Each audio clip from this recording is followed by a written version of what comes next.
Okay, thank you very much, Mark, for taking the time to be with us this afternoon, to share with us the lessons along the way, some of your reflections in eThekwini Municipality.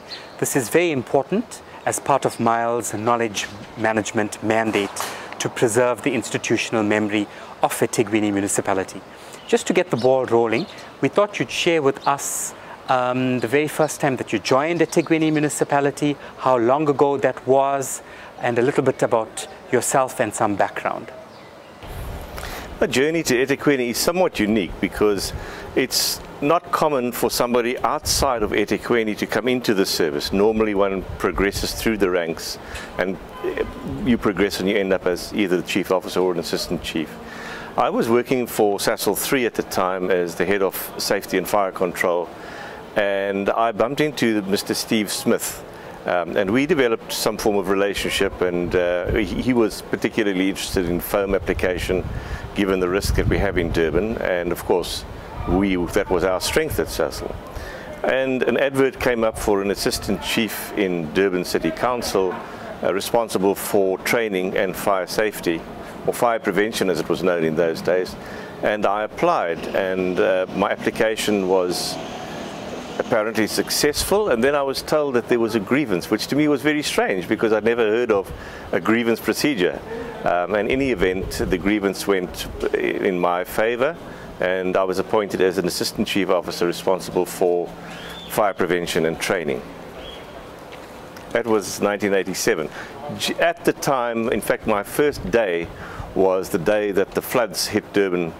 And I was coming down from Secunda not knowing whether I had a house to come to. Thanks very much, Mark. That's quite an interesting take to know that you were appointed from the outside and you actually didn't work up your way up the ranks. So that's very interesting. Can you share with us approximately how many staff you have reporting to you currently? Well, I've got a staff of about 700 odd reporting to me at the moment. We have 20 fire stations. When I joined we only had 8, and it was easy to know everybody by name, but now that's a lot more difficult, much as I'd like to say that I'm able to. Our risk profile in Durban is probably the fire risk profile is probably the most severe of any of the metropolitan areas, given the port that we have, our 2 refineries, our international airport. We've got Island View, which is a large petrochemical storage depot, and we've got the South Durban Basin. And then we have all the other central business district risks that any other metropolitan would have. So it's a complex risk, and then we also move into rural areas which we still have to protect. So and each demands its own type of response and its own treatment in respect of fire safety. Okay. Mark, can you share with us what your biggest challenges that are being faced by your unit currently? It's hard to say there's a single challenge. I think resources, everybody is strained for resources. We are hugely understaffed in terms of our operational response, which puts tremendous stress on our firefighters who try to do things beyond what is safe to do. Given the strain of resources, normally you'd find to pitch a ladder 4 people. Now, if you've only got 3 on an appliance, 3 people pitching a ladder is not really a safe thing to do. We also have the challenge of extending services to areas of the municipality that have previously been deprived of services, and that costs money. To build a fire station, to operate a fire station is not a cheap enterprise. So those are the biggest challenges. Satisfying a range of needs with limited resources, I think, sums it up in essence. If there's a single piece of advice that you'd give to your successor, what would that one piece of advice be? Can I sum it up in maybe 3 elements? Be kind, be safe, be helpful. And possibly the last one, which is an overarching thing, is be true to your principles. Don't be swayed, don't be pressurized into doing something which is contrary to what you believe in. Stay true to yourself and to your principles, and put the organization at the top of the priorities. Put it above your own personal aspirations. Thanks for sharing that. Tell me, there must have been some sacred mantra that kept you going, that guided you through your many years in the city. Can you share with us what that philosophy that guided you throughout the years in this institution is? It's difficult to put it into one single piece, but I think the theme would be to help others, to be kind, to serve them, and to be true to your own principles. Do not compromise your principles for the sake of expediency. Remain true, remain firm. Do not be pushed into doing something which you do not believe is right and which violates your own principles. I think time management and ensuring that all of the meetings don't take over our lives seems to be quite a challenge for many managers in this municipality. Was there a way that you dealt with managing your time? For example, coming in very early to do your emails. What would that be? Can you share that with us? Well, firstly, I wouldn't say that I'm the best time manager. I think that's a flaw in my nature, that you try and help as much as possible and you extend yourself beyond your limits. But I think delegation is extremely important. I think it's extremely important to try and have a regime that you stick to. Check your emails when you come in, or set aside a particular time for telephone calls or to respond to telephone calls. Don't be distracted from the priorities. Prioritize your time. Give your attention to the serious items, not necessarily the urgent ones. So it's a question of prioritizing your time, delegating as far as possible to give yourself time to manage what is essentially your work area and your responsibility.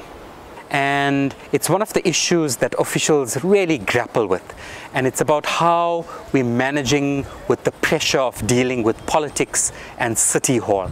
Is there any piece of advice that you can share with your successor around managing and negotiating politics?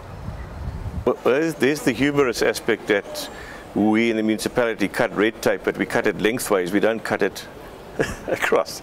That's not true. But I think it's getting to understand the political imperatives first of all, to understand the other side and what is trying to be achieved, to understand that there are rules and there are policies which have to be adhered to. We're not in a situation where one can make rash decisions or decisions hastily, essentially.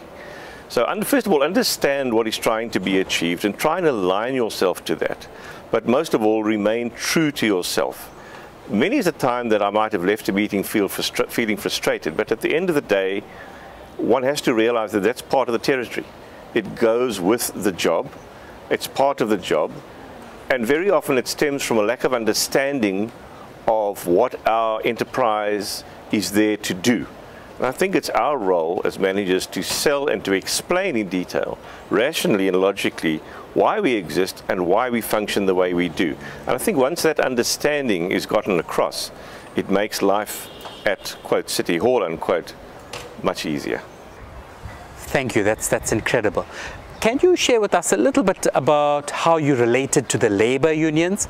In looking back at your life in council, what lesson do you think there is to reflect in relation to managing labor and the relationship with unions? What advice would you share with us? Well, firstly, I wouldn't say that I am the paragon of how one should interact with unions. I think we all have different ways of doing that. But again, I think it stems from understanding what they are trying to achieve, trying to get them to unpack in lucid terms what they are wanting out of a particular situation, and then trying to rationalize and justify why that is either an unacceptable outcome or a challenging outcome, and trying to reach compromise, and also being prepared to listen and being prepared to compromise, not on principle, but being prepared to compromise, not taking a hardline attitude to everything. I think if you adopt that approach to your engagement with unions, it makes life a lot easier. Recognizing also that unions are part of life today. They're not going away. And we have to learn to live with them and interact with them. And if we can do that, it's going to make our life that much more pleasurable. Thanks for that response, Mark. So the last question really is something quite personal. This video is going to be one of the legacies that you leave behind, and we thought it's important that you share with us anything that you want to add, something that you want to reflect on, anything, perhaps a little message for the staff that you currently manage. What would that message be? I would just like to say that I have found, no matter what the situation, I've found great enjoyment and great privilege in being a fire chief in this department. We've been through some tumultuous times. I think I've been through 4 reorganizations, starting with the Pim Golby reorganization in 1992. Many reorganizations, many restructures, many challenges, the Local Government Transition Act, all of these, and working with Labour, and not a smooth ride, but I think from every interaction, from every engagement, one takes away some form of learning experience. One should remember the good things and put the bad things behind one.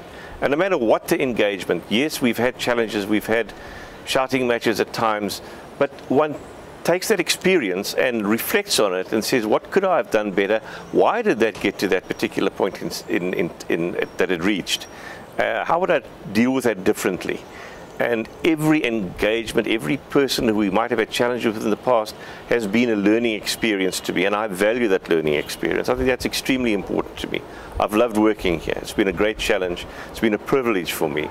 And I think that, I hope that my successor will find it equally challenging and rewarding, because it is a most rewarding job working in the fire service, helping people. And I think if there's a legacy that I would like to leave with my staff, it would be, we are here to help people, no matter what their situation is, be of service, be of help.